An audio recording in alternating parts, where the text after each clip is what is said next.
بسم الله الرحمن الرحيم. عن أبي سعيد الخدري رضي الله عنه قال قال رسول الله صلى الله عليه وسلم تكسر الصواعق عند اقتراب الساعة. റസൂലുള്ളാഹി സ്വല്ലല്ലാഹു അലൈഹി വസല്ലം പറഞ്ഞു, ഖിയാമത്ത് നാൾ അടുക്കുമ്പോൾ ഇടിനാദം അധികരിക്കും, കൂടുതലായി ഇടിവെട്ടും. ഹത്താ യഅതിയ റജുലുൽ ഖൗമ, ഒരാളൊരു പ്രദേശത്ത് ചെന്നിട്ട് അവരോട് ചോദിക്കും, മൻ ശൈഖൽ ജിബലക്കുമൽ ബദാത്ത, ഇന്നലെ നിങ്ങളുടെ കൂട്ടത്തിൽ ആരെങ്കിലും ഇടിവെട്ടി മരിച്ചോ എന്ന് ചോദിക്കും. അപ്പോൾ അവർ പറയും, ഷൊയ്ഖ ഫുലാനുൽ ഫുലാൻ, അതെ ഇന്നലെ ഒരാൾ ഇന്നയാൾ ഇടിവെട്ടി മരിച്ചിട്ടുണ്ട്, വേറൊരാളും ഇടിവെട്ടി മരിച്ചിട്ടുണ്ട് എന്നിങ്ങനെ പറയും.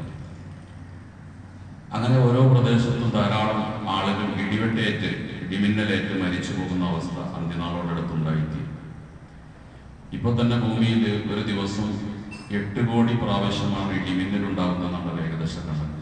ഒരു സെക്കൻഡിൽ 50-60 പ്രാവശ്യം വലിയ ഇടിമിന്നൽ ഉണ്ടാകുന്നത്. 2000-ന്റെയും 2500-ന്റെയും ഇടയിൽ ആളുകൾ ഇന്ത്യയിൽ ഒരു വർഷം ഇടിവെട്ടേറ്റ് മരിക്കുന്നു. ലോകത്തത് 25,000 ഒരു വർഷം ഇടിവെട്ടേറ്റ് മരിക്കുന്നു. ഇതൊരു സാധാരണ ഇപ്പോഴത്തെ നോർമൽ കണക്കാണ്. ഈ അന്ത്യനാൾ അടുക്കുന്നതോറും ഇതിന്റെ തോത് കൂടിക്കൊണ്ടേയിരിക്കും. വ്യാപകമായ രീതിയിൽ ഇടിവെട്ടേറ്റുമാണ് മനുഷ്യർ മരിക്കുന്ന അവസ്ഥ ഉണ്ടായിരിക്കുന്നത്. അള്ളാഹുവിന്റെ അദാബുകളിൽപ്പെട്ട ഒരു അദാബാണ് ഇടിമിന്നൽ ഇടിവെട്ട് ഏറ്റു മരിക്കുക എന്ന് പടത്തൊരു ശിക്ഷയുടെ ഭാഗമാണ്.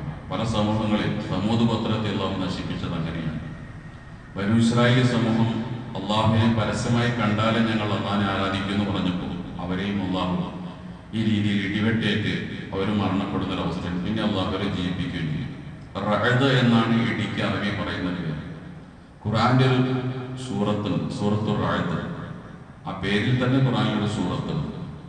മരണാസന്നനായ ആളുടെ ലോകത്തിൽ സുന്നത്താണ് ഈ സൂറത്ത്. മരിക്കാൻ കിടക്കുന്ന ആളുടെ കാൽഭാഗത്തിൽ നോദിയ മരണവേദന എളുപ്പമാകുമെന്ന് ഹദീസിൽ പറയുന്നു. ആ സൂറത്തിൽ അള്ളാഹു ഇടിമിന്നലിനെ കുറിച്ച് ഇങ്ങനെ പറയുന്നുണ്ട്, അള്ളാഹുവാണ് നിങ്ങൾക്ക് പ്രതീക്ഷ നൽകിക്കൊണ്ടും നിങ്ങളെ ഭയപ്പെടുത്തിക്കൊണ്ടും മിന്നൽ പിണറുകളെ ജ്വലിപ്പിക്കുന്നവൻ അള്ളാഹുവാണ്.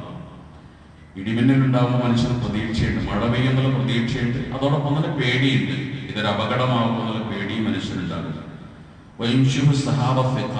ഭാരമേറിയ കാർമേഘങ്ങളെ ചലിപ്പിക്കുന്നവൻ, ഉയർത്തിക്കൊണ്ടുപോകുന്നവൻ അതും അള്ളാഹുവാണ്. എന്നിട്ട് അള്ളാഹു പറയുന്നുണ്ട്, ഇടിനാദം അള്ളാഹുവിനെ പ്രകീർത്തിക്കുകയാണ്. ഇടിമിന്നുന്നത് അള്ളാഹുവിനോട് തസ്ബീഹാണ്. മലക്കുകളും അള്ളാഹിനെ പേടിച്ചുകൊണ്ട് അള്ളാഹുവിനെ തസ്ബീഹ് ചൊല്ലിക്കൊണ്ടിരിക്കുകയാണ്. അപ്പൊ മലക്കുകളുടെ തസ്ബീഹ്, അതേപോലെ ഇടിനാദത്തിന്റെ തസ്ബീഹ്, ഇതെല്ലാമാണ് നമ്മൾ ഈ കണ്ടുകൊണ്ടിരിക്കുന്നത്. എന്നിട്ട് അള്ളാഹു പറഞ്ഞു, വീർസുല സവായിഫ, ഈ ഇടിനാദത്തെ അള്ളാഹു തആല ഏൽപ്പിക്കും. അള്ളാഹ് ആരെയാണോ ഇതിലൂടെ മരിപ്പിക്കാൻ ഉദ്ദേശിക്കുന്നത് അവന്റെ മേൽ ഇതിനെ അള്ളാഹു ഏൽപ്പിക്കും. അങ്ങനെ അവൻ ആ ഇടിവെട്ടിലൂടെ മരണപ്പെട്ടു പോകും. അതുകൊണ്ട് അള്ളാഹു പറയുന്നുണ്ട്, അള്ളാഹു വലിയ തന്ത്രശാലിയാണ്. അവന്റെ അടുക്കൽ ഒരുപാട് ആയുധങ്ങളുണ്ട്. മനുഷ്യനെ നശിപ്പിക്കാൻ ഒരുപാട് ആയുധങ്ങൾ അള്ളാഹുവിന്റെ അടുക്കലുണ്ട്. ആയുധം അവനിൽ പതിച്ചു കഴിയുമ്പോഴേ പലപ്പോഴും മനുഷ്യൻ അറിയും ഇത് പടച്ചോന്റെ ശിക്ഷയായിരുന്നു. അത്തരത്തിലൊരു ആയുധമാണ് ഇടിമിന്നൽ, ഇടിവെട്ട് എന്ന് പറയുന്നത്. അതുകൊണ്ട് നിങ്ങൾ സൂക്ഷിക്കണമെന്നാണ് അല്ലാഹു തആല പറയുന്നത്. വിശ്വാസം പറയുന്നുണ്ട്, ഇടിമിന്നൽ ഉണ്ടാകുന്ന സമയത്ത് നിങ്ങൾ അതിനെ നോക്കരുത്. അത് ഹദീസിൽ നമ്മളോട് പഠിപ്പിക്കപ്പെട്ട ഒരു കാര്യമാണ്. പറയാൻ വേണ്ടി പറഞ്ഞൊരു തസ്ബീഹാണ്, സുബ്ഹാന മൻ യുസബ്ബിഹു റഅദു ബിഹംദിഹി വൽ മലായികതു മിൻ ഖീഫത്തിഹി. ഇടിമിന്നൽ ഉണ്ടാകുമ്പോൾ ഇത് പറയണം. സുബ്ഹാന മൻ, അല്ലാഹു പരിശുദ്ധനാണ്. യുസബ്ബിഹു റഅദു ബിഹംദിഹി, അല്ലാഹനെ സ്തുതിച്ചുകൊണ്ട് ഇടിനാദം പോലും അല്ലാഹനെ തസ്ബീഹ് ചെല്ലുകയാണ്.